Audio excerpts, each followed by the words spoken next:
My name is Nathan Payne. I'm a recovering drug addict. I've been clean since I was 20 years old.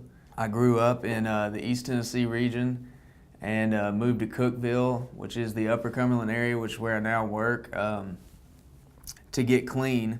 I never really planned on going down the path that I did as far as with drug addiction. I knew that I really had found something though whenever I found narcotics, and I was gonna pursue that as best I could. I used for the first time when I was 11, so from 11 to 20 years old, I was actively seeking and using drugs. It got really bad whenever I was about 16. It started to spin out where I started to have to steal and lie and cheat a lot more to pursue my habit. Started to go into treatment when I was 18. I tried pretty much everything that I could to get clean.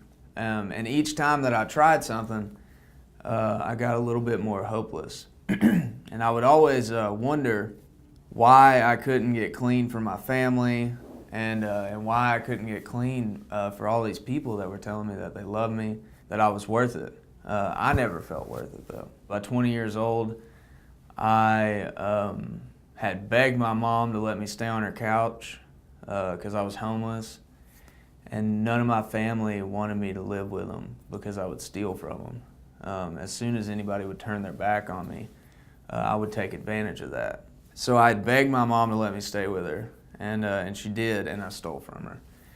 And you know, that night, she was crying and she looked at me with tears in her eyes, and she asked me to get some help, and she said she wanted her son back, you know.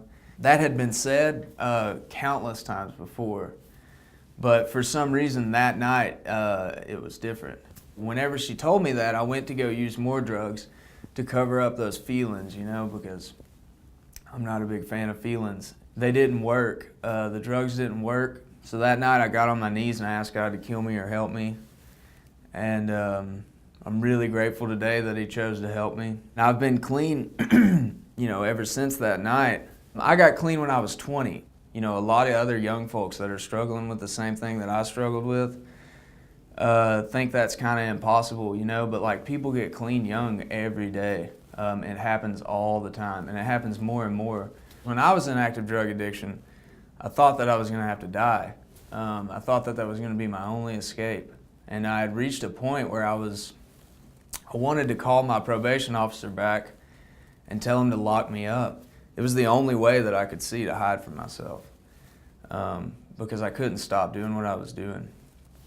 But I found recovery, and today I try and make it my mission and my goal to help other people find recovery.